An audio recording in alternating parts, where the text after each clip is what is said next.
Ya. Qué raro esta weá. Hola, buenas noches. Buenas noches. Aquí estamos nuevamente y después de mucho tiempo en un nuevo capítulo del podcast de Abre Acción. Hablemos cine. Y para eso estamos aquí de nuevo, para hablar de cine. Me presento nuevamente para los que lleguen quizás por esto, que no nos cachen de antes o que no han leído también. Mi nombre es Alejandro y conmigo siempre está ahí Claudio. ¿Qué tal? Es muy extraño esto, como hasta improvisarlo. Hace mucho tiempo que no hacíamos un podcast. 4 meses. 4 meses. Sí. Chucha, qué raro. Caleta. Creo que nunca no nos habíamos demorado tanto. Ese hiato tan grande. Pero bueno, temas desde técnicos hasta programáticos de cada uno. Hay entre medio unos cambios de trabajo, que este no es nuestro trabajo, entonces por lo menos eso ya da un indicio de que hay que tener ahí unas buenas coordinaciones. Pero aquí estamos, básicamente. Hemos vuelto, pero no hemos parado. Tienen que estar ahí revisando abreacción.com porque hemos tenido ahí un par de reseñas, más que un par de reseñas, hartas cositas. No nos hemos perdido los estrenos semanales de la cartelera nacional. Como siempre, al pie del cañón. De las últimas cosas que hemos visto esta semana, Custodia Compartida. Francesa, La Isla de los Perros. Isla de Perros, que sigue en cartelera. En el Alameda, ¿o no? Sí. Sin Arte Alameda. Los versos del olvido.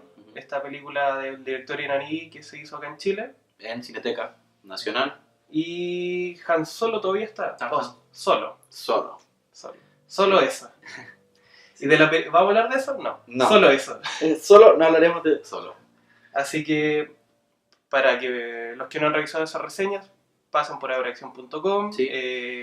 A propósito de que volvemos al podcast, hay que anunciar que los podcasts anteriores están nuevamente disponibles en SoundCloud. Exacto. Una de las tantas cosas técnicas que teníamos que solucionar. Pagamos nuestros impuestos y nuestras deudas y por lo tanto podemos costear un soporte y una plataforma que nos permita tener todos los podcasts del año pasado y los de este año incluidos en SoundCloud. Voy a pagar todo lo que debo. Muy Rafael Garay, lo pagamos todo. Como Rafa, sí. Sí, ahí pagamos nuestras deudas, exigimos nuestra libertad y se liberaron nuestros podcasts para... Así que está todo disponible de los éxitos de la semana del año pasado, oscarizables, éxitos de ayer y hoy. Exactamente, está todo ahí. Para que ahí se den una vuelta y escuchen cosas que son atemporales, pues, finalmente. Eso es lo rico de esto. Sí, que están ahí, hay películas que probablemente ustedes pasaron, no alcanzaron a ver, o quieren revisar nuevamente, quizás se les pasó algo de eso y esos podcasts están ahí exactos, para que los puedan digerir y escuchar, etc. Conversamos también qué estamos viendo últimamente, sobre todo algo que hemos estado tratando de tomar un poco más de tu lado, que han sido las series. Desde mi lado lo que he estado viendo ahora fue retomar Mad Men, lo comentamos antes. La había visto, pero quedé como en las mitad de la segunda, finales de la segunda temporada, y ahora estoy de nuevo por la tercera y es distinto verlo en adultez laboral. Y las complejidades que hay en torno a la vida social que conlleva el trabajar. Porque yo tenía una cercanía muy grande porque yo soy publicista, entonces tenía ahí un atractivo de un principio, pero la serie no está tan enfocada en el mundo publicitario, sino en la época donde esto funcionaba y donde había un estatus. O sea, eran los Mad Men, eran tipos que... The Mad Men. Eran la gente de moda, eran los... No sé, como hoy es un concepto y es como toda la empresa tiene un millennial, en ese tiempo todos querían trabajar con un Batman. Y estaba esta envidia de los europeos que envidiaban a los neoyorquinos. Entonces, verla ahora tiene otra perspectiva y otro gusto, que se agradece harto. Y una británica que se llama Peaky Blinders. Para quizás algunos vieron Tabú, que era una serie de Tom Hardy, como un poco ambientada como en los años 20, los 10 de Inglaterra. Esto está ambientado en los años 20 en el barrio Birmingham, un barrio de Birmingham, de un grupo que organizan apuestas ilegales de caballos.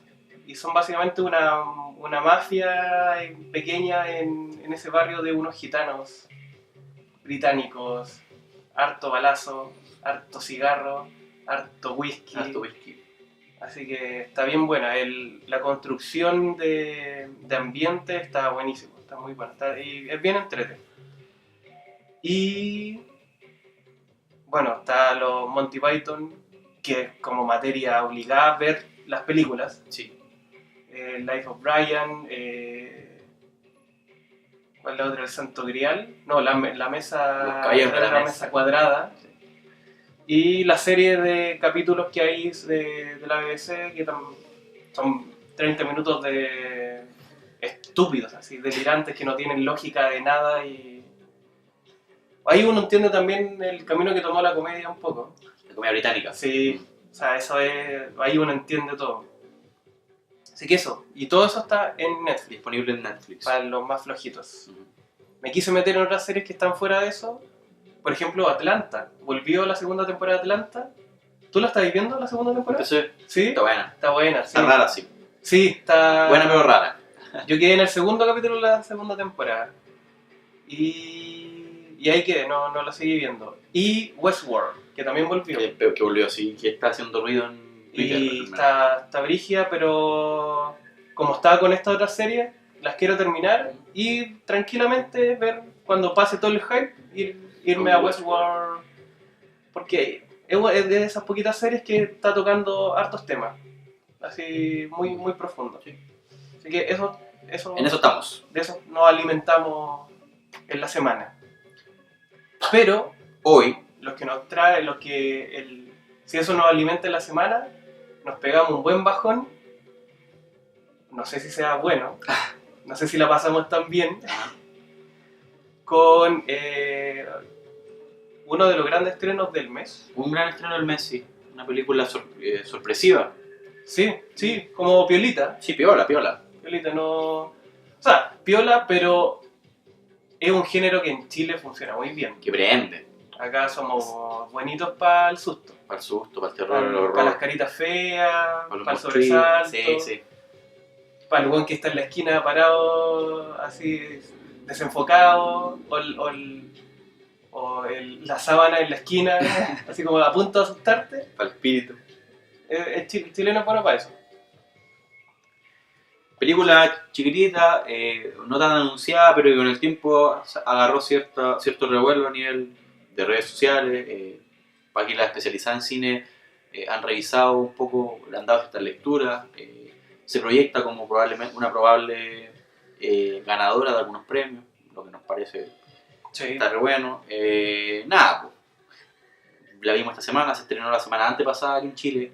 Uh-huh. Y nada, nos compete el podcast de la semana, revisar Hereditary.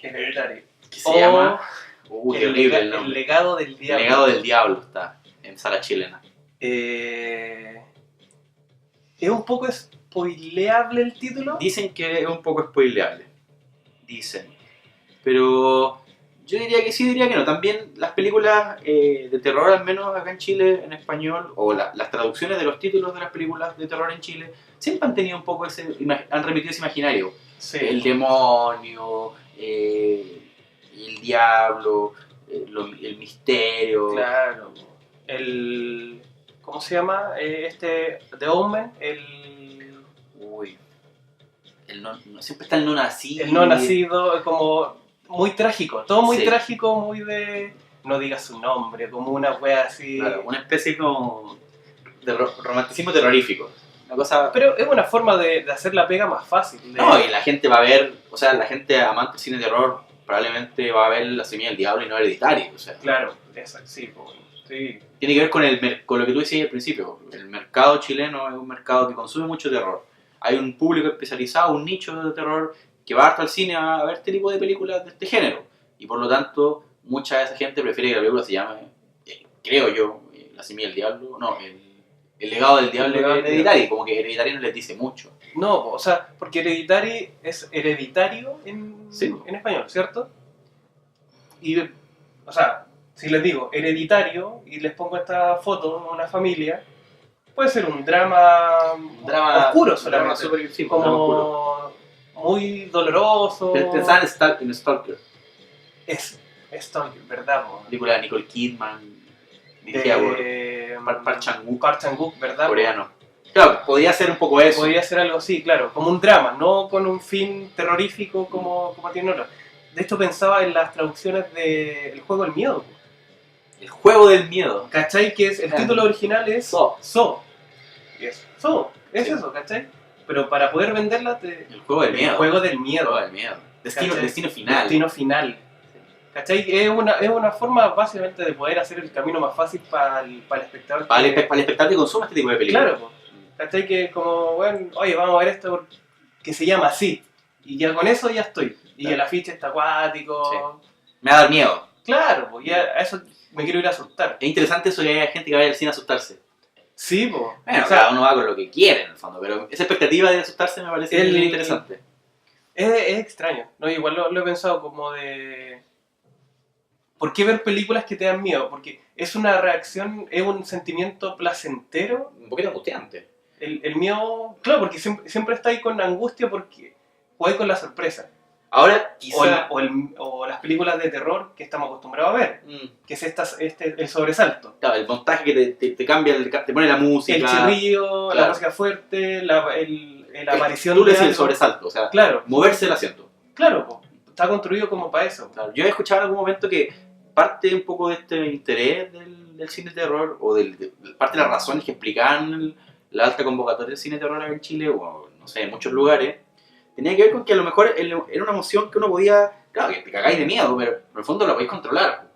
Claro. Como sí. Que es una especie como de que te asumí o te exponí, uno se expone a un contrato de una película que te va a dar miedo, pero que en el fondo siempre puedes romper. Siempre me puedo parar y puedo ir, o puedo apagar, o puedo poner el celular y me puedo distraer, ¿cachai? Pero... O cerrar los ojos.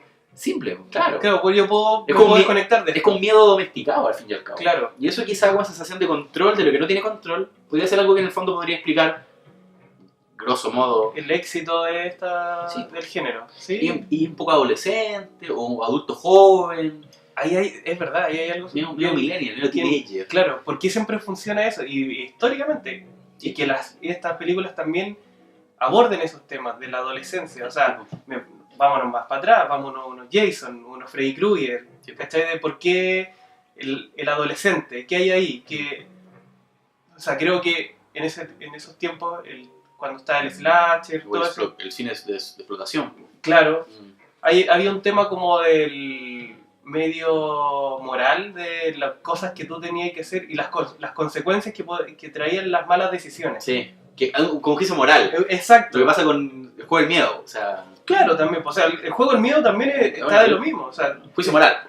Estoy castigando a personas que no tienen una buena moral o que cometieron algún crimen o que son... Me arrogo el derecho de juzgar, de castigar las acciones de otros. Las acciones morales de otros. Eso bueno no la están pasando mal por mala cueva, sino que se lo merece. Se lo merece, esta idea de que la gente se merece cosas. Claro. O que yo decido que esa gente se merezca cosas. Sí, pues claro, ¿y quién soy yo también? ¿Quién soy yo también? Para esa autoridad. Bueno, dentro de todo ese análisis, se puede recoger un poco para esto también. Sí, yo un escenario, una trama donde suceden cosas que merecen ser sucedidas. Yo creo a estas personas. Sí. Está un poco esa intuición. Sí, yo también estoy de acuerdo contigo. Ahora creo que, como si empiezo a pensar también esta película, porque no sé si he leído algunas críticas que aluden a como una especie de relato que actualiza el exorcista, como que remite a ese universo, al universo terrorífico del exorcista y no del juego del miedo, por ejemplo. Ya. Yo creo que también hay o al bebé Rosemary, por ejemplo, claro. Como al terror setentero, ochentero, y esta idea, siento que recoge lo que tú decís, pero también propone otra cosa también. Claro, o que a partir de eso lo deconstruye o lo reformula. Como que se da una vuelta a esa idea.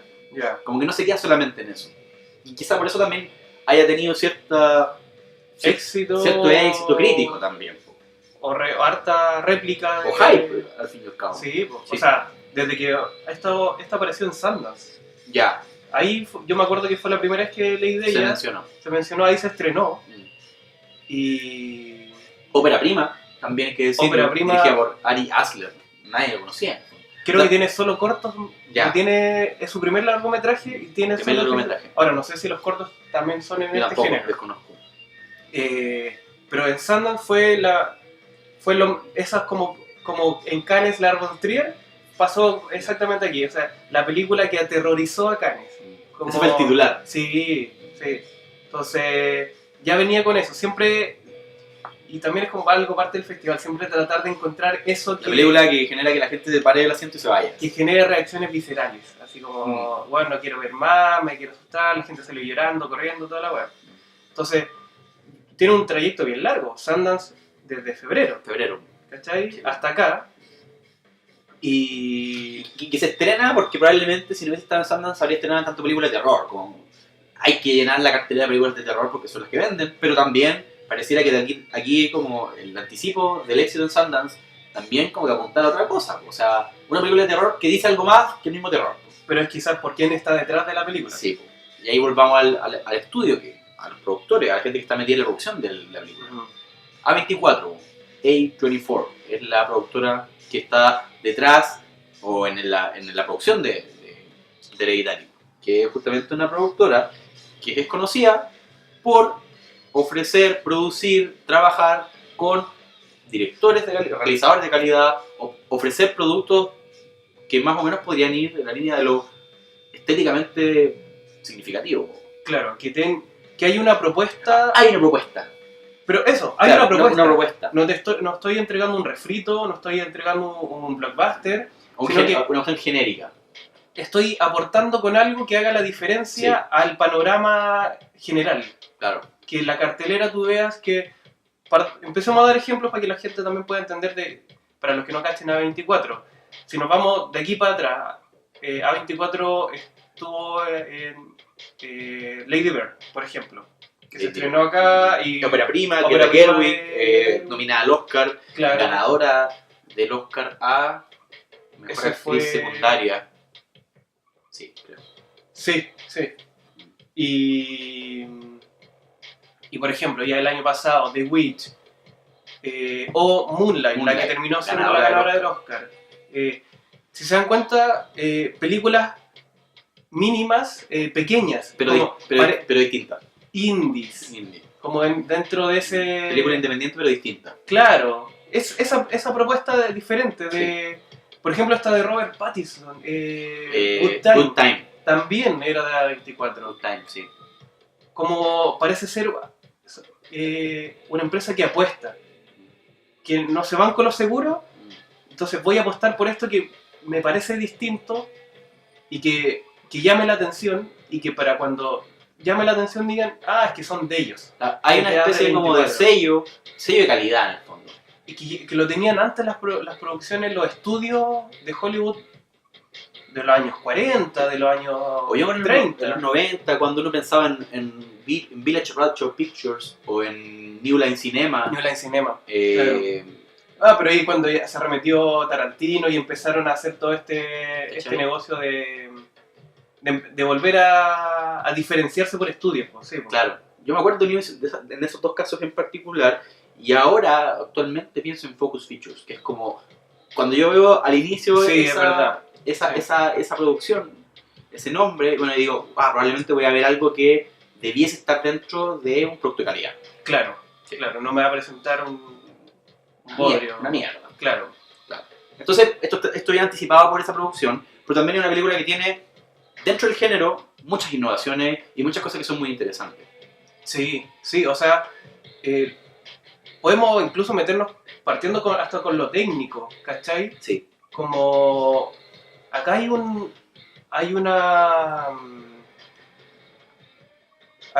un golpe auditivo que viene desde el sonido de la película, la banda sonora, que no sé si es banda sonora técnicamente. No sé. Es el sonido ambiental, el sonido incidental de la película, que es muy complejo de entender porque son ruidos, no se sienten instrumentos. Claro, son como es como la capacidad de construir una atmósfera que sintoniza con el tono de la película, en el fondo. Pienso de repente en estas bullas que aparecen, como estos sonidos menos saturados que aparecen sistemáticamente a lo largo de la trama, construyen una especie de sensorialidad auditiva que te predispone a ver una película que está bien construida también y que te está transmitiendo, en el fondo, el ruido potencia el mensaje que están diciendo, en el fondo. Sí, van y lo muy de la mano. y te extiende un poco los alcances del mensaje. ¿Cachai? Porque te predispone de una manera, no sé si angustiante, pero te coloca en sintonía, yo creo. Claro, es que ahí, ¿por qué es tan importante el audio acá? Porque conforma sobre todo cuando hay y cuando no existe. Sí. En la ausencia y en la presencia del sonido, porque hay mucho, quizás son más momentos de silencio que de auditivo, por ende el auditivo capta más tu atención.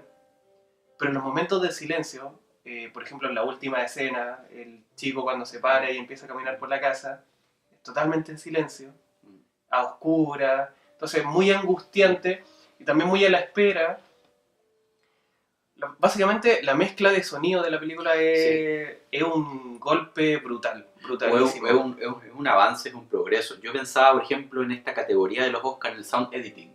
Sí, la capacidad de editar el sonido, o sea, de colocar y de diferenciar el sonido dependiendo de lo que se está viendo, es justamente algo que está súper bien logrado aquí. Como la mezcla. Claro, claro, yo estoy mezclando este audio acá con esto acá, con esto acá. Saber sacando la distribución, básicamente. Sí. O sea, sí.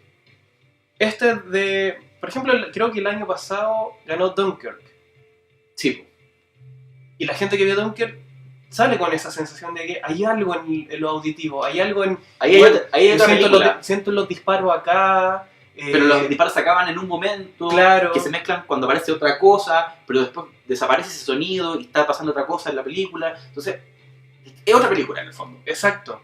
Entonces, es algo que para los que no la han visto, que lo tengan muy en consideración. Si es que la van a ver. Métanse en lo auditivo, dejen llevarse por eso, porque les va a construir una sensación completa de la película. No, completa y compleja también. Sí. Otra cosa que me gustaría rescatar de lo técnico, que probablemente que nos puede dar pie a hablar ya de temas de la trama, es la fotografía. Y que tiene un rol muy importante por los temas de la película. Tiene una fotografía muy buena, a mí parecer, súper lograda. Bien encuadrada, me refiero a que hay planos, hay mucho juego de cámara, pero hay mucho plan... Con ese sonido.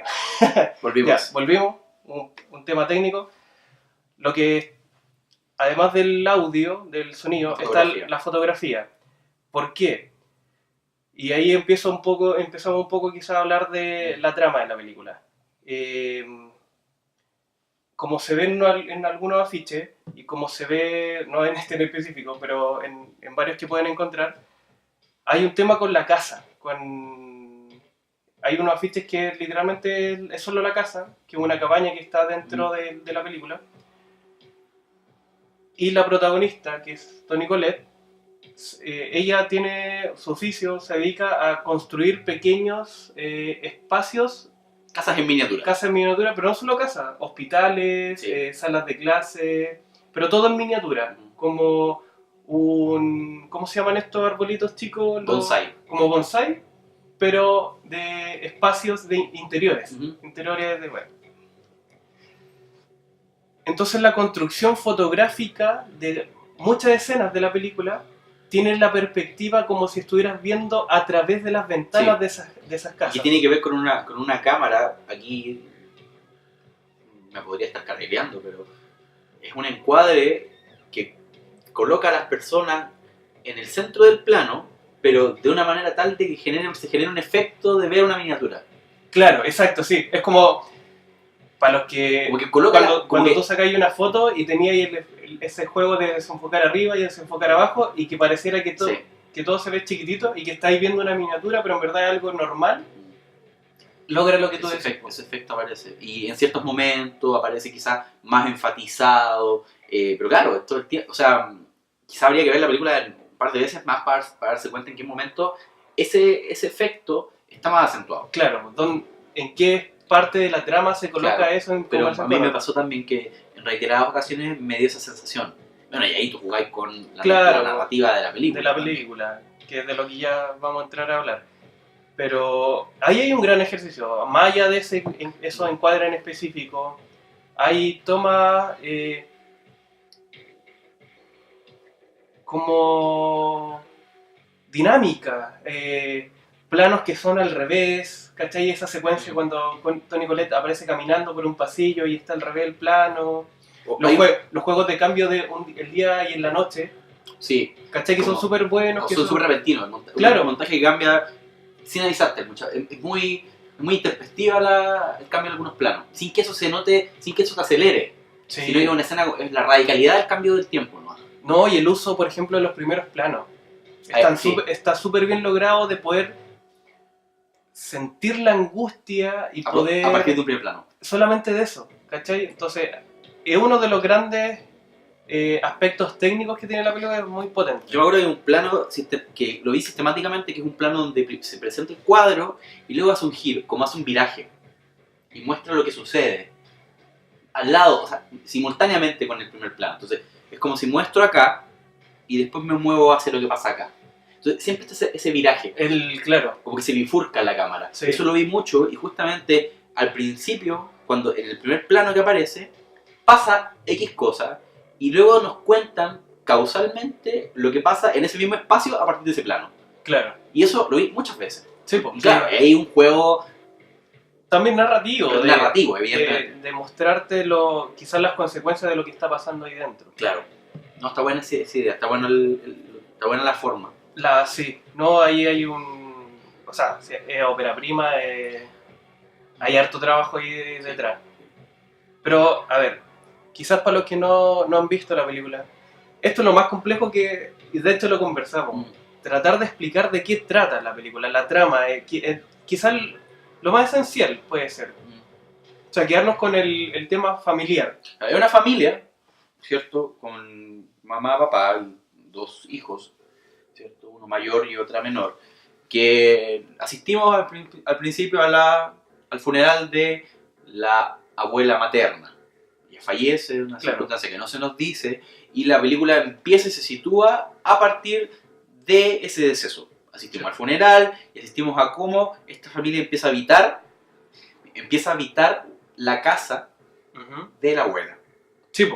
A propósito del oficio que tiene Toni Collette, que es construir espacios donde habitan sus figuras. Ah, ya. Como si la familia fuese la marioneta de una mujer que ya no existe. Que ya no existe, claro. O sea, vengan a habitar el espacio que yo construí, ustedes vienen a habitar en él. Que yo construí porque me morí también. Claro, ya no estoy ahí. ¿Te das cuenta? Entonces, la idea de la marioneta ahí. O del títere también está interesante. Bueno, en fin, volviendo un poco a la trama, la película empieza entonces cuando se produce este deceso. Sí. Y vemos cómo es la cotidianidad de esta familia, que carga un poco ese duelo. A partir del duelo, claro. Cómo Toni Collette lo lleva. ¿Qué pasa con todo eso? Empieza a ir a estos grupos como de autoayuda, de terapia grupal. El marido, por otro lado, es un hombre súper estoico, que en general no se ve muy afectado por la tragedia. De hecho, es como el personaje en el que menos vemos en su vida interna. Sí. Es como un observador. Sí, él es el que está más apartado porque Toni Collette es la protagonista. No estamos en la subjetividad de él. Claro, no estamos viendo lo que él ve, no estamos sintiendo lo que él siente en el principio. Después llega un momento en el que sí, pero siempre no está como fuera. Claro, siempre es más observador, más espectador. Claro. Y también en comparación con los hijos, que en este caso Peter y Charlie, la pequeña, sí. La que es el rostro de esta película que quizá todos hemos visto en los afiches. Pasa entonces, y que no olvidar nunca, es muy tenebroso. Pasa entonces la muerte de esta mujer y vemos cómo esta familia va conviviendo con ese duelo, que muchas veces evidentemente no resuelve, hasta que se produce un incidente que tensiona la película, así la cambia, la gira, la da vuelta completa. le saca algo que te saca también de lo que podía encaminarse, porque, a ver, eso es básicamente la película. Sí. El duelo de la familia. Claro, cómo una familia empieza a sobrellevar el duelo de la muerte de la abuela, pero como está centrado en Toni Collette, es como ella empieza a sobrellevar la muerte de su mamá. Sí. Y a conocer lo que era, lo poco que conocía quizás su mamá también. Entonces, esto empieza como a tocar temas muy, muy familiares. Claro. Como que esa es la base, siento también. Una película familiar. Es una película sobre... Familiar no en el sentido de que sea para público. Familiar. Claro, no para los caras chicos. Es una película que desentraña las dinámicas familiares. Sí, o sea, esa es su base. Su base de tema, ¿cachai? Sí. Su tema es con la familia. Sí, sí. Porque los dramas y el terror se basan en eso, en los temas de la familia. Sí. Puta, es súper difícil hablar de la película sin spoiler. Y ahí casi como, veámoslo así, ahora, no sé si hablar con spoiler o no, porque... Yo creo que sí. ¿Sí? O sea, yo creo que probablemente la gente que le interesa profundizar la película, le interesa porque probablemente hubo cosas que no le cuajaron tanto. No sé si alguien vaya, no sé, estoy pensando, sí, vaya a ver Hereditary. Tampoco es que vamos a decir que la entendimos completamente. Pero tenemos ciertas pistas de ciertas recurrencias temáticas que aparecen. Lectura. Tenemos nuestras propias lecturas de lo que trata. Porque ya, a ver, a partir de la muerte de la abuela, empiezan los sucesos paranormales. Donde una de las primeros es la aparición de la abuela. Una aparición muy bien difusa en una sombra. En un rincón, y ahí empieza la película de terror. Al principio es un drama. Sí. Pero ya ahí, a partir de eso empieza la película a partir de la aparición del espíritu de la mujer muerta. Que no recuerdo cómo se llamaba. Yo tampoco. Tenía un nombre, pero no importa. Y a partir de eso ya se empieza a tomar ese giro paranormal. Luego, no sé si pasa algo entre medio hasta la escena del accidente, hasta la fiesta. Pasa que la Toni Collette, la protagonista, empieza a encontrar en esta especie de casa, su abuela empieza como a indagar y se encuentra con muchas referencias a cosas que podría haber hecho su madre. Por ejemplo, este libro de espiritismo, como que la película se va para allá, como a lo paranormal, empieza a indagar y a bucear y a expresar muchas de estas pistas paranormales vinculadas a lo sobrenatural, que supuestamente aparecen concentradas en la imagen de la mujer muerta, de la que Toni Collette se empieza a enterar porque está viviendo en la casa de su mamá. Entonces están estos libros, están estas iconografías que empieza a ver en el suelo, este triángulo en el suelo, sí, señales de que ella probablemente tenía una vida de la cual ella nunca se enteró mucho.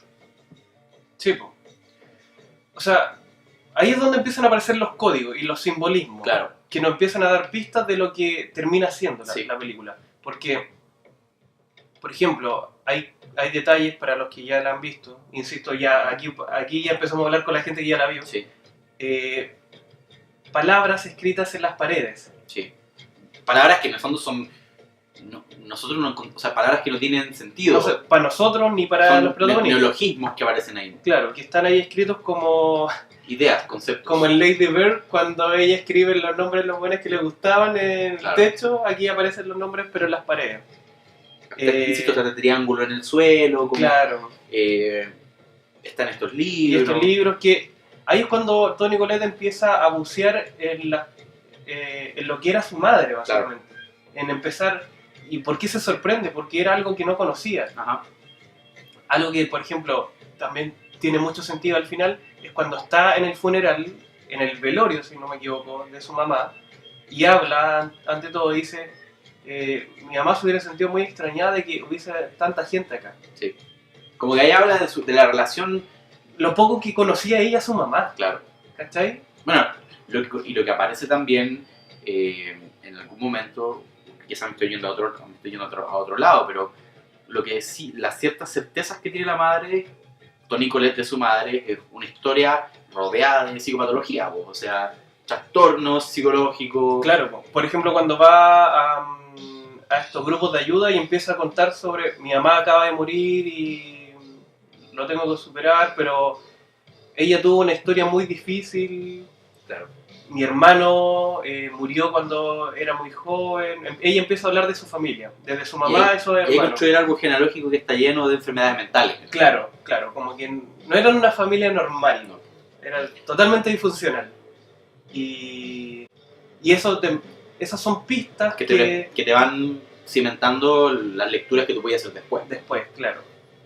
Y bueno, pasa esto hasta que vamos al accidente.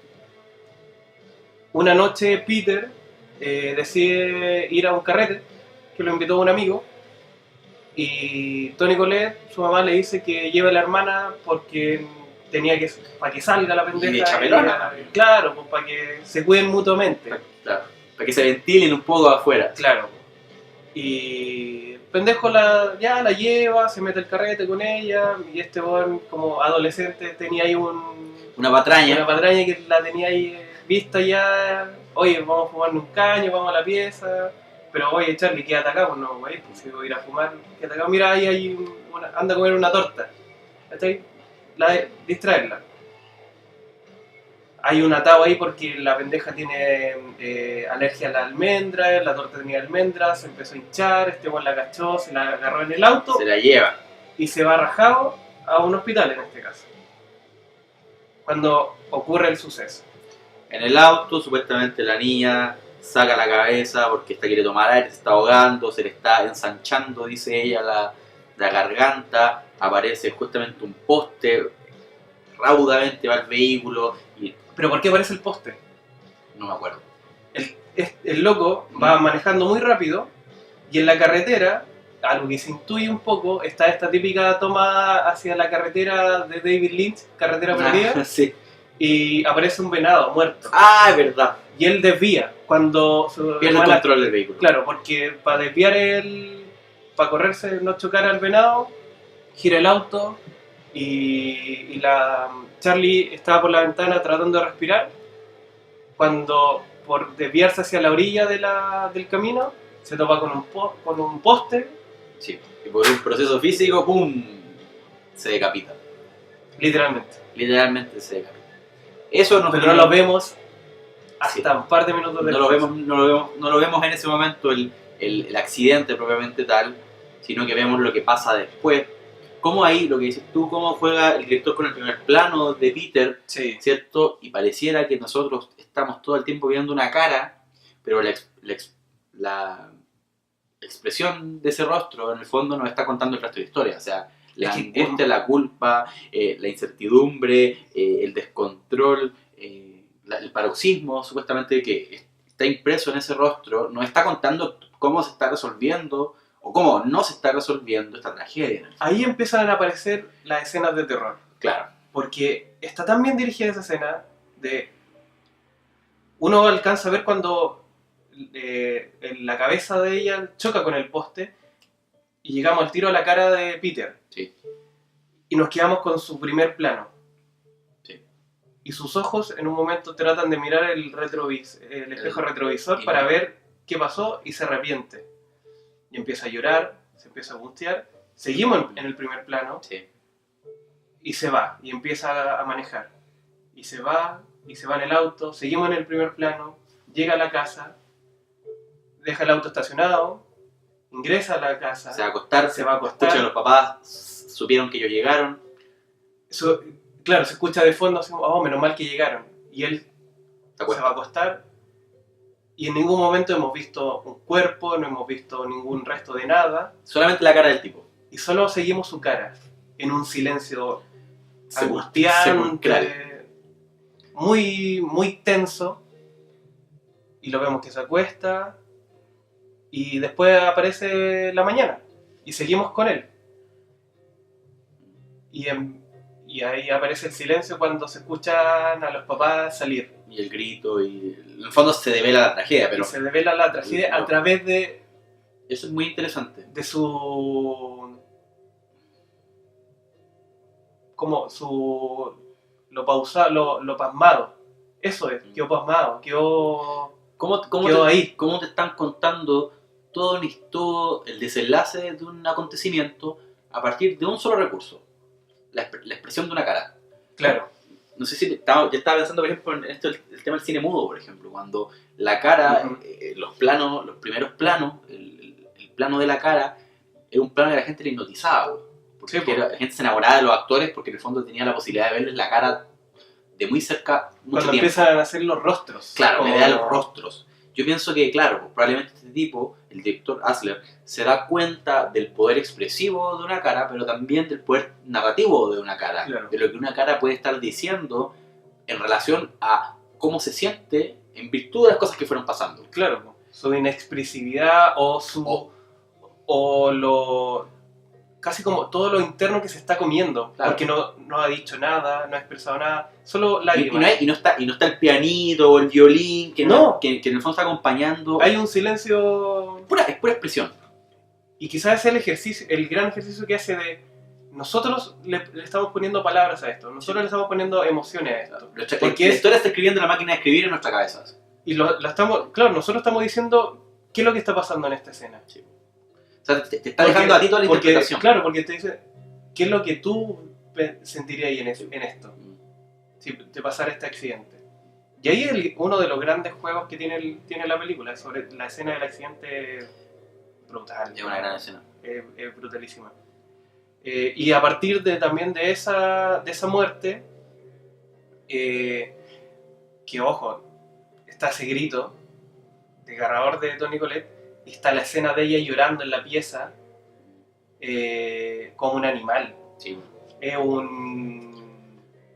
sé... está en la crisis. O sea, perdió a su mamá hace poco y luego a su hija pequeña. ¿Te das cuenta que yo pensaba que en general la escena de cómo los familiares constatan muertes trágicas de sus seres queridos en cine, no sé si es tan recurrente, porque es una escena tan difícil, creo yo, de filmar y de decir un actor que la represente, que en general siempre está en esa elipsis, no sé, por el choque y después nos vamos al tiro al funeral.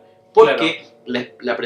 la representación de cómo se vive el duelo, cómo se vive el enterarse de la tragedia, es tan indescriptible que en el fondo muchos realizadores no la muestran, porque es difícil, creo yo.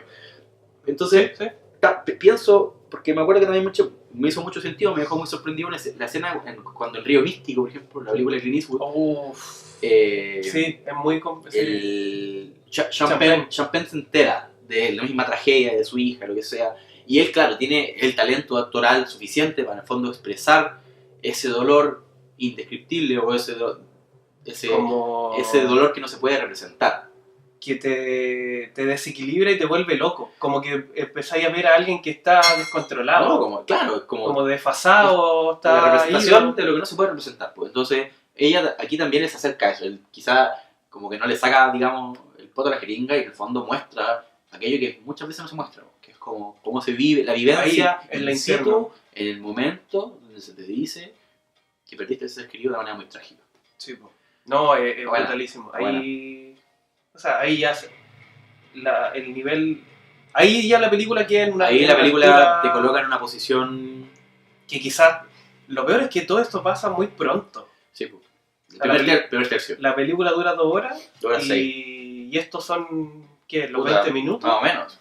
Y o sea, ahí es cuando uno también, como espectador, queda así como... Chuta, ya me mataste un personaje. Ahora... No sé qué se viene. Claro. No sé qué me depara esto, porque esto probablemente puede haber pasado en un desenlace, ¿cachai? Pero ya te está planteando algo nuevo con eso.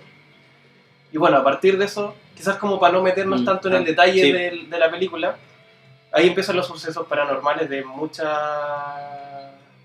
consecuencias de lo que pasa a partir de la muerte. Pero quizás metámonos ya en temas... ¿Qué cosas aparecen en la película? Claro. Algo que está desde un principio, que ya lo conversamos, que es como uno de los temas que me llamó mucho la atención, es el oficio que realiza Toni Collette como artista de hacer miniaturas. De la construcción de miniaturas, de espacios cerrados con habitantes. Como lo dijimos, un hogar, una pieza, un colegio, un hospital. La representación del accidente. Hace la representación del accidente, sí, de su hija. De su hija.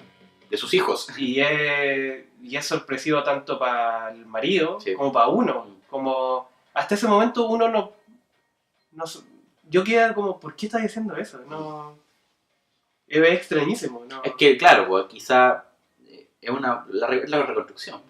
Sí, como reconstrucción de escena. Tenés que armar el sentido. Claro. O como ella no lo vio, necesito ver qué pasó. Porque bueno, ahí quizá uno le puede dar respuesta a través de la tecla paranormal. Ella reconstruye la escena de la carretera, el auto, la cabeza de su hija en la acera, pero ella no estuvo ahí. Ella no vio eso. Ella no vio ella no vio el poste, ella no vio la sangre en el suelo, pero ¿por qué reconstruye eso? Ahí, claro, hay una tecla de eso. Evidentemente, ¿cachai? Ahí le voy a dar una pista al director de lo que le está contando. También el tema de la representación de las tragedias no es como inusual tampoco. O sea, hay un documental que hace poco estuvo nominado al Oscar, La imagen perdida, donde el director representa el genocidio en Camboya, por ejemplo, Pritipan. Entonces, hace estos con monitos de plasticina, representan las escenas de tortura como una forma de reconstruir un pasado al que él no tiene acceso. Claro. Entonces hay un rollo no existe el registro, sí, pero necesito la visualización del acto, que para mí es importante, lo necesito. Eso pareciera ser reparatorio, bueno, simbólico. Como este documental, el The Look of Silence, no, The Art of Killing. Claro, es lo mismo. Pero aquí tiene el mono de plasticina cumple esa función. Claro. Cerrar algo que no puedo cerrar. Bueno, y una puerta. La película también tiene harto este juego de la construcción, porque esta chica, Charlie, ella siempre estaba jugando a armar cosas, a armar figuras, y bueno, al inicio de la película, la escena de la paloma cuando choca con la ventana, mi primer sobresalto, y ahí salté por la wea porque me cagó, no esperaba. Y está esta paloma culia que choca con la ventana y cae, y la pendeja lo va a ver después del recreo y le corta la cabeza a la paloma. Pero si te das cuenta, mira, y eso perdón, en ese plano, en el plano previo donde le corta la cabeza a la paloma cae en una especie de árbol, sí, un arbusto, ya, en un arbusto, y se ve la paloma. Y la Charlie se acerca y se coloca de manera tal de que la cabeza de Charlie está espacialmente colocada en el cuerpo de la paloma. Entonces es como si ella intencionadamente perfecto. Se colocase justo a la altura de la cabeza de la paloma, para que el espectador que ve la película se pueda imaginar que es como si estuviese colocando su cabeza en el cuerpo de la paloma. Y en el plano te muestra eso, al principio. Ya. Pues la corta y todo, pero aparece eso. Pista. Sí, claro. O sea, es que es muy cierto. O sea, yo creo que esta película es de verla 2 veces. Sí. O sea, está porque hay mucha... Nosotros a partir de ahora, a partir de toda esta lectura, ir a ver la película de nuevo va a ser mucho más esclarecedora de su tema central, sí. de lo que el director quiere transmitirte con la película. Sí. Pero bueno, teníamos toda esta construcción de estos mundos que crea... los mundos en miniatura. Los mundos en miniatura que es complejo al principio porque lo conversamos también de la película parte con una toma desde el interior de la casa hacia una de estas casas en miniatura. La cámara ingresa hacia a la casa en miniatura hasta una pequeña pieza y ahí parte de la película. Sí. Cuando el padre entra a la pieza de Peter y lo despierta y le dice, oye, ahí está el traje porque hay que ir al funeral de tu abuelo. Y mientras tanto se ve otra casa en la ventana, que es la casa que uno piensa que es como una casa club. Claro, la casa en el árbol. La casa del árbol. Entonces tenemos 3 casas, pero ese efecto, lo que tú señalas ahí, es un efecto que después se pierde, porque después la escena o la trama transcurre en la casa que nosotros vimos al principio. Entonces tú te confundís, pues, bueno, ¿cuál es la casa?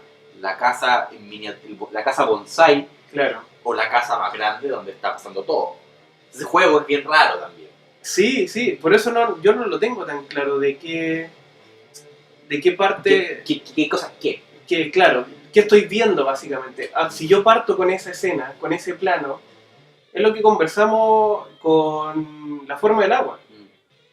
La forma del agua parte con unos planos donde es un relato de uno de los protagonistas de La forma del agua. Lo dices tú, o sea, si volví a pensar ese plano de otra forma, te cambia toda la película. Claro, ya no estoy viendo esto desde la posición de la realidad. ¿Esta es una película de la casa? ¿O sea, una película que pasa en la casa? ¿O es una película que pasa en la casa de la casa? ¿O es una película que pasa en la casa de la casa de la casa? ¿Y qué son esas casas? ¿Y qué significan esas casas? ¿Qué es esto? ¿Esto es en la cabeza de alguien? ¿Esto es alguien que está reconstruyendo algo que ya pasó? ¿O es un delirio? Claro, porque también los personajes dentro de la película juegan mucho con el tema de problemas mentales. Las distintas conciencias, las distintas realidades. Tampoco esta película es, no sé, Inception, pero hay algo ahí. Hay algo ahí, sí, eso también estaba pensando, como que... Los distintos planos de realidad. Estos como niveles, sí. ¿Cachai? Estas capas. Sí. Como que estas pequeñas casas son las capas de, no sé, de la realidad. Pero si tú te das cuenta, la matriz hereditaria es eso. Pienso, por ejemplo, en estas figuras, las matrioshkas, las rusas, las muñecas que están adentro de las muñecas, que están adentro de las muñecas. Tenés razón, güey. Ya, pues la descendencia es una matrioshka. O sea, la abuela, la madre, la hija es una matrioshka. La casa es otra matrioshka. Una está contenida en la otra. ¿Cachai? Y quizás esa es lo que... Ahí está el podcast, ya está. Te puede permitir como comprender que los planos, o las casas, o las mujeres son parte de la misma dinastía, de la misma herencia, claro, de la misma transmisión, ¿cachai? Puta, claro, que si lo veo como una matrioshka, está todo siempre construido a partir de ahí. De otra cosa, po. Algo viene siempre de otra cosa, las mismas casas, po. Las mismas casas, claro. Por eso Toni Collette va a vivir a la casa de la abuela y en esa casa hace otra casa. Claro. Y una casa en miniatura. No me quiero adelantar, pero el final también cierra en una casa pequeña. Claro. Ya está listo. O sea, por ahí hay una lectura. No, está bien. O de repente, si tú lo pensáis, de repente el rollo esquizofrénico, hay pistas psicoterapéuticas, de la psicopatología. Es como una especie, pero es como una especie básicamente de simbolizar la herencia. Exacto. Lo acabaste de decir. Que viene a partir desde adentro, desde el núcleo. Sí. Como yo como padre, ¿cachai? Yo heredo esto a mis hijos porque viene desde mí, desde adentro. Ya. Volvemos luego de nuevos reajustes técnicos. Otra pausa. Sí. Me acuerdo siempre de las pausas técnicas, pienso en la imagen que ponían en Los Simpsons. Tengo problemas técnicos, que ponían la imagen de un camarógrafo curado. Sí, bueno, voy a conseguir esa imagen y voy a poner otra vez. Volvíamos con el tema de la herencia o de las casas chicas. Sí, pues.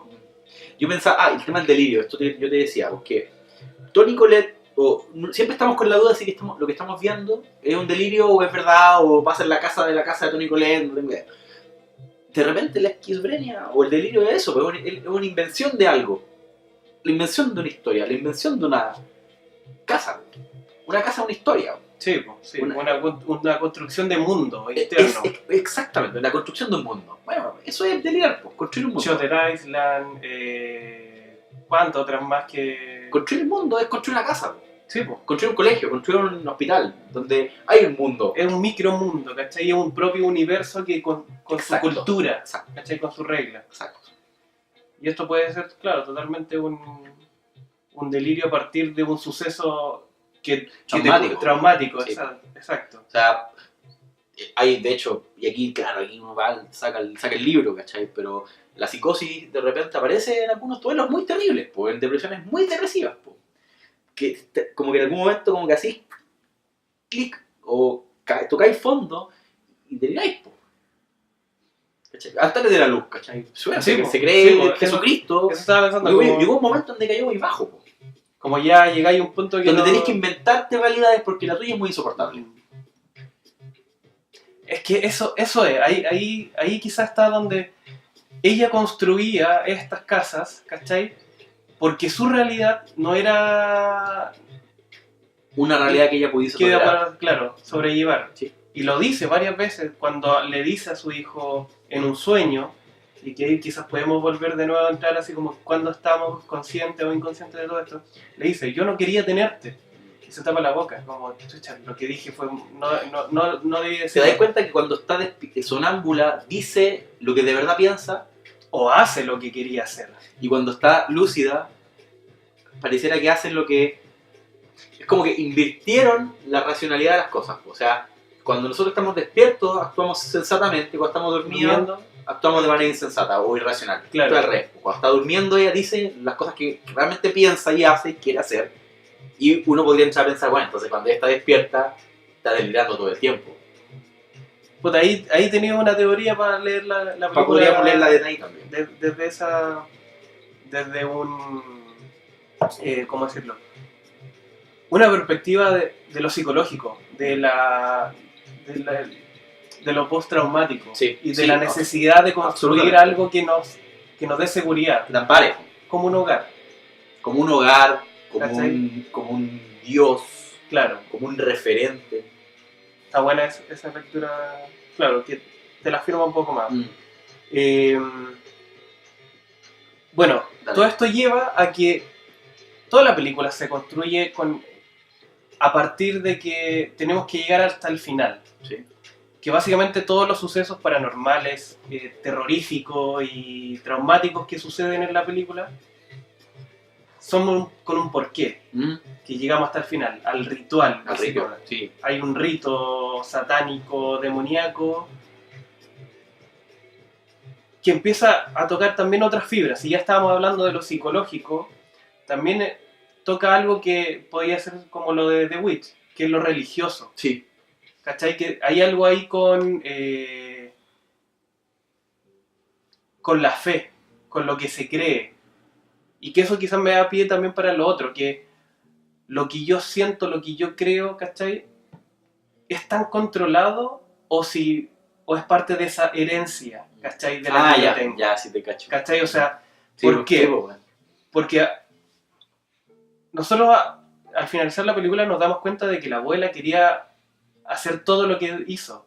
Este rito para poder invocar a este demonio que básicamente es con el que se iba a casar. Porque ella era la reina. Y el que estaba invocando era el rey. Por eso le ponen la corona. La corona. ¿Cachai? Entonces era siempre con ese fin.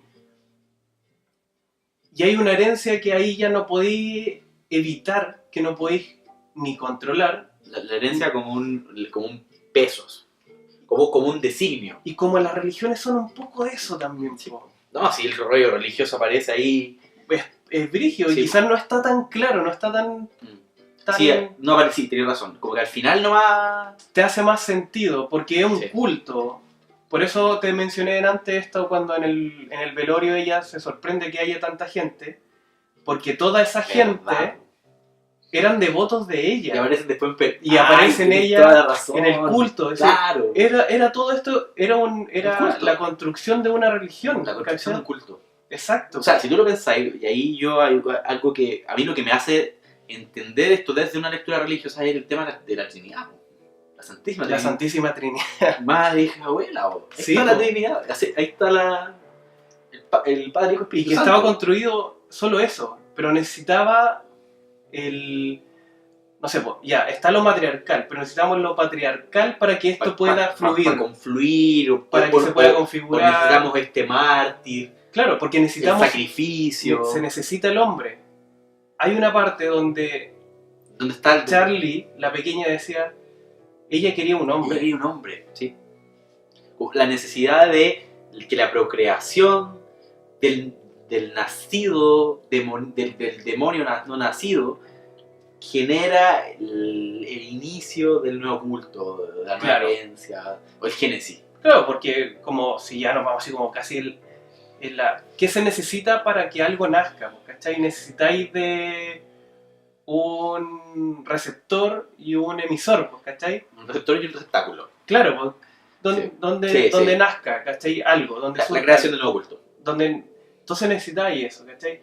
Y no se podía evitar, pues y era una religión que ellos tenían, que ya lo tenía la abuela, y que se la heredó de una manera muy diabólica. O que en el fondo urdió una forma de que todos ellos se comportaran de manera tal de que este culto terminara emergiendo. Y ahí es donde quizás me puedo meter también en otro tema, que da otro pie a eso, que ahí esa lectura también habla un poco del concepto de la maternidad. Es que, si tú lo pensáis, la maternidad, la familia con la religión son... O la configuración más que de la maternidad de la familia. Siempre han sido dos cosas que tienen muchas cosas. O sea, la cristiandad está basada en una idea de familia. Sí, pues, sí. La Virgen María pare a Jesús. O sea, como decían los viejos antes una familia bien así cristiana, cristiana bien constituida. O sea, en la familia, en tanto congregación de sujetos, es el prototipo o es la insignia, el símbolo de la creación de un orden nuevo. La familia es la unidad básica de la sociedad, ¿cachai? Sí, pues. Sí, po. Entonces, ahí es donde la película también toca ese tema de la maternidad o de la...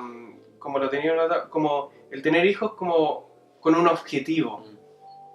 Como ¿cómo entendemos el tener hijos ahora? ¿Cachai? Como quizás para nuestros viejos era como algo natural, era como algo que no se cuestionaba. No era como hay que tenerlo. ¿Por qué voy a cuestionarme algo que yo ya sé que es como yo sé que me voy a morir, entonces también yo sé que voy a tener hijos? No es algo que vaya a entrar a dudar. Sí.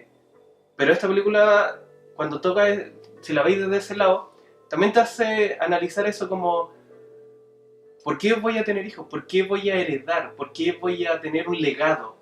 ¿Cachai? ¿Por qué lo haría? ¿Cachai? En este caso, diabólicamente, ella básicamente, la abuela y la mamá, que no quería tenerlo, los tiene con un fin solamente, con un objetivo, no por algo natural, no por un cariño, hay una intencionalidad, hay un fin, ¿cachai? Sí. Y eso es tétrico. No, y eso porque te termina transformando en una herramienta. Sí, un instrumento. Claro, eres solamente algo que yo voy a utilizar. Soy instrumento del dogma. Sí, pues. ¿Cachai? Yo también pensaba en eso, también me dio vuelta la idea de la maternidad. Porque siento que ahí la película se emparenta, insisto, con el bebé Rosemary. ¿Ya? Como la idea de... No el de esta parte. Porque aparece la idea... Bueno, en el bebé Rosemary, Mia Farrow tiene un hijo que se da cuenta que es el demonio.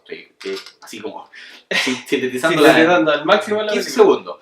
Mia Farrow tiene un niño y se da cuenta que el niño es la arremetida del anticristo, el no nacido, el demoníaco. ¿Ya? Bueno, pareciera que la concepción o el nacimiento en estas lecturas del horror dan cuenta de que ese nacido puede ser el demonio. No sé si te acordás del anticristo. O sea, el anticristo es una lectura, es una profecía que da cuenta que va a haber un nacido que va a representar... O que hace muy poco tiempo, hace un par de años en Chile se hablaba de que nació una guagua que era el anticristo y que iba a traer consigo todos los males del mundo. Bueno, ¿te acordás de ese mito que decían cuando uno era chico nació una guagua en el sur y dijo unas palabras? Claro. Entonces pareciese que siempre volvemos a lo mismo. O creo que por eso actualiza el bebé Rosemary al menos esta película. Porque habla de la herencia, porque se va en otro rollo también, pero porque alude a la religión, porque alude a que el acto de la procreación tiene en sí mismo involucrada la posibilidad de que ese nacido represente toda la malignidad del mundo. Claro. Que podamos procrear a lo más pérfido de la sociedad. Suena súper oscuro, pero me encanta que casi le da una lectura muy pesimista. Sí, hice nacer a todos los males del mundo. Claro, o sea, como tener un hijo es una bendición, no necesariamente, puede ser una maldición. ¿Cachai? Y es una lectura súper oscura. No, pero que también es válida. Es necesaria. Totalmente. O sea, por lo que tú decís, porque cuestiona también la idea de la asunción natural de la descendencia. Puedo decidir no tener descendencia porque tenerla podría ser una maldición. Claro. Entonces desnaturaliza la maternidad. Justamente exponiéndola. Exponiéndola, claro. Sí, No, sí. Es que es muy... es algo súper latente, porque estamos viendo la muerte de una madre, después vemos una madre con conflictos con sus hijos, hijos con los que discute, con los que tiene problemas, y quizás es más maternal todavía porque la presencia del padre es más ausente. Ahí es porque no vemos un padre en conflicto con nadie. No, padre es un observador, pero está fuera. Cuando llega el conflicto es con ella, no con los hijos. Sí. Entonces no hay un problema con la paternidad, sino que es con lo maternal. Las matrioshkas son mujeres. Sí, pues. No son hombres, porque ellas son las que van... Son las que cargan en su vida, las que dan a luz. Que dan. Dar a luz. Claro. Dar a luz. O sea, de hecho, la luz también es algo que se visualiza. Se ve dentro de la película, ¿cachai? Entonces, no, ahí hay algo... Hay mucha... O sea, el tipo es un... O sea, le lleva maternidad y religiosidad, y claro. Sí. Ahí hay una amalgama de... Hay una pega de años. Claro, o una alegoría materno-religiosa retorcida. Po. Sí, po. Sí. O pesimista, yo también me quedaría con ese concepto. Sí. Yo creo que le da una lectura muy pesimista al procrear, a los provida. A los provida. Sí, así como provida, vayan a ver esto. Bendición/maldición. Maldición, claro. Sí. Otra de las cosas que bueno, es quizá un poco de lo mismo que estamos hablando, de que es inevitable que los hijos carguen con los errores de los padres o con los errores de los padres, algo que siempre se dice, también es como un commodity muy de Sudamérica y chileno, de los hijos pagan por los errores de los padres, ¿cachai? Y claro, o sea, ya lo vimos, ya lo analizamos. O sea, sí, está ahí. Ella, Toni Collette, como hija, tuvo que pagar con su vientre y con sus hijos lo que quería su madre, ¿cachai? Que era simplemente... Pero instrumentalizar a su descendencia para generar un culto. O para dar a luz al demonio. Genérame cosas, es como casi medieval esto, como muy de...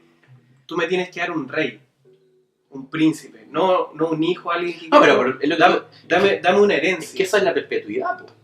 Claro, po. Sigamos el legado, que esto no tiene que morir. Por ende, tu rol es generar. No este romanticismo de casita de la pradera, de familia. No, es la perpetuidad de la idea. Solo a través de la procreación yo perpetúo la idea del culto demoníaco, del no nacido, o sea, del demonio, no sé. Si toda religión existe porque alguien la mantiene viva.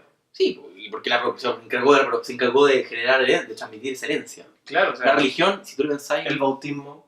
Una religión es una herencia. Sí, pues. Y está basado en esto. Hay una cita clásica, ¿O la familia también es una religión? No sé, también habría que pensarlo. Porque claro, también hay un culto interno ahí. Sí, o sea, el culto de la familia. Claro. El culto de la familia. El culto que sostiene a la familia como pilar fundamental de la sociedad. Ahora, esta idea que tú decías como de lo que de las cosas que uno trae, las cosas con las que uno viene, las cosas que uno le heredan, no solo se hereda, no solo se transmite, o la religión es una herencia, sino que pareciese que uno también hereda cosas, ¿cierto? Hay una cita de una psicoanalista, François Dolto, que dice que pues los niños son los síntomas de los padres. O sea, todos los síntomas. Tú tenías un síntoma con patas, ¿cachai? Claro. Un síntoma de tus viejos, ¿no? Sí, ¿cachai? Entonces es inevitable. Es un síntoma literal, así que... Literal, tú eres un síntoma, claro. ¿cachai? O sea, para bien o para mal, tú eres una herencia. No eres un sujeto, eres una herencia, ¿cachai? Y probablemente cuando se mueran tus viejos, puedes ser sujeto, no sé, estoy volando, ¿cachai? No, sí, se entiende. Pero como que tú eres... Tú eres de una manera u otra, para bien o para mal, una herencia. Claro. O sea, de hecho, no recuerdo bien. La diferencia entre comportamiento y personalidad. Una de esas dos viene a partir de mis genes. Claro, o sea, tú venís con ciertas cosas de fábrica. Exacto. Y de la fábrica de tus papás. Claro, es algo que una de las dos, por lo que recuerdo, no podéis cambiar. No recuerdo si es la personalidad o el temperamento. Claro que no es como... Es así nomás, como... Si querías entender por qué te pasa eso, anda a sentarte con tus viejos y conversa un rato con ellos. Claro, o pregúntale de qué se enfermaron, ¿cachai? Claro. O de qué están enfermos. Ahí toca hay una parte bien buena, que es esta construcción de lo que del pasado, de tus viejos, ¿cachai? De lo que viene para atrás. Y como quizás salirme un poco y hablar un poco más del género, y esto del terror y lo paranormal, que siento que lo paranormal siempre está entendido como los miedos internos y o el pasado que no queremos dejar ir. Por ejemplo, esta película de Guillermo del Toro, del cabro chico, El espinazo del diablo. Como que no es de terror, o sea, es de terror, pero la película te dice que los fantasmas no son más que el pasado que nos está hablando. O sea, si tú lo pensáis, creo que hay algo ahí, la invención. Porque aquí también hay fantasmas, ¿cachai? Los fantasmas son residuos de cosas que no queréis dejar ir. Creo que es una buena forma de entender las fabulaciones. Claro, sí, po. Si tú crees que mi mamá fallecida se aparece, o yo la vi, bueno, es la incapacidad de poder tolerar lo evidente. Po. Claro. Tengo que inventar o ficcionar o generar o construir la idea de que ella sigue ahí dando vuelta, porque si yo siento que no está del todo muerta, puedo seguir viviendo tranquila, porque asumir que desapareció de la faz de la Tierra, bueno, es una cuestión demasiado insoportable, valga la redundancia. Sí, pues. No, y esta película juega muy bien. No deja morir a los muertos. Eso. No deja morir a los muertos. Eso es. Los muertos se mueren. Por eso está esta parte de, para los que, insisto, que a esta altura ya no están viendo, los que ya la vieron. Sí. El tema del medium. Claro, de esta mujer que conoce. Como una transición, como si pudiese existir algo entre medio de la vida y la muerte. Claro. Que es una necesidad de seguir ligado con algo que no conocemos. Y con algo que ya se fue. Claro, ya no está acá. Pero no lo quiero dejar ir. Entonces quiero ser ese ente intermedio entre lo que yo veo y lo que no conozco, no sé a dónde está. Claro. O sea... Y que eso si le sacáis todas las tallas, le sacáis todos los géneros, le sacáis todas las formas, son miedos básicamente a sentir miedo. O el miedo al vacío. O el miedo al vacío. A lo que no está. Po. Porque ya no está, entonces hay una ausencia. El miedo a la ausencia. Sí, po. Sí. Y eso, este tema paranormal basado en eso, siento que acá se maneja muy bien. Sí, pues, o sea, se urde una trama, justamente tiene como premisa eso, pues, como que pareciese que muchas veces se recurre a lo paranormal o a lo fantástico o a lo, no sé, intermedio entre la vida y la muerte, bueno, porque parece que necesitamos inventarnos ficciones porque la muerte es muy insoportable. Muy insoportable. Terrorífica. Sí. Y quizá la religión, y ahí yo me acuerdo que en algún momento en una entrevista Mario Vargas Llosa decía como, yo soy ateo en el fondo. ¿Y qué significa ser ateo en el fondo? Bueno, significa entender que yo me morí y después no hay nada más. Pero pareciese que esa idea es muy insoportable. Sí, pues. Como sentir que yo no voy a trascender, y que no va a pasar nada, y que yo voy a ser paja y ceniza, y que no me voy a ir a ningún cielo, y que no me voy a ir a ningún infierno, sino que yo desaparezco, es muy insoportable. Quizás va a ser muy forzado la analogía en base a lo que estáis diciendo, aprovechando la época mundialera. Pero lo he conversado harto a partir de eso, como asumir de que es solo esto y no tiene por qué ser más, y si fue solo esto no quiere decir de que esté mal. Por ejemplo, lo conversaba con un amigo sobre el tema de los futbolistas en el extranjero. ¿Ya? De ¿por qué está esa aportillar de que, oye, pero es que nunca fue a Europa, fue solo a México? Un Paredes que fue estrella acá en Chile. Aquí vamos a pitearnos mucha gente, pero un Paredes acá en Chile es un Palermo en Argentina. Alguien que hizo acá su trayectoria. ¿No fue exitoso por eso? ¿No trascendió más allá? ¿Si se quedó solo con su existencia terrenal y no llegó a otras aspiraciones? Ahí te metís, yo creo, en la raíz de las religiones. Parece que la existencia pura y dura y llana a propósito de Hereditary, a propósito del culto que generan al final, po, es la forma de poder darle trascendencia a algo que quizás no lo tiene. Claro, po. O sea, porque Paredes no viajó a Europa, como no tuvo trascendencia. Y la religión es crear trascendencia. Claro. Para sobrevivir. Y si yo fuese ateo diría como, donde no la hay, ¿cachai? Por ejemplo, claro, es crear mitos, crear ficción. Y quizá Hereditary un poco juega con eso, parece esta necesidad del ser humano de crearse mitos, mundos, supra irracionales, conciencia, cosas que pasan después de la muerte, ficciones. Pequeños mundos. La necesidad de crear mundos, sí, pues, de hacer películas. Mira, se nos está acabando la batería. Creo que le dimos hartas vueltas. No sé si queréis dejar algo más de cierre. Claro. Yo solo quiero cerrar con una frasecita de... Creo que tu madre no te quiera de ser lo más aterrador del mundo. Sí. Creo que eso con eso. Yo no puedo decir nada frente a eso. Debe ser algo muy aterrador que te digan esa weá. Sí. Que tu vieja no te quiera. Que tu vieja no te quiera. Debe ser horrible. Así que eso. Los que siguieron acá, que no la han visto, vayan a verla, súper recomendable. Sí. Es súper recomendable, eso. No sé si es buena o es mala, es súper recomendable. Súper recomendable de ver. Ojalá en el cine. Sí. Lo auditivo que hablamos al principio es súper importante. Película original, interesante. Una propuesta nueva. Vayan, síganos escuchando, sigan leyéndonos en abraacción.com, sigan en nuestras redes sociales, Instagram, Twitter, Facebook también, que estamos ahí. Y pronto se vienen nuevas cosas. Pronto sorpresas. En el podcast de Abraacción. Así que nos vemos. Chao. Chao.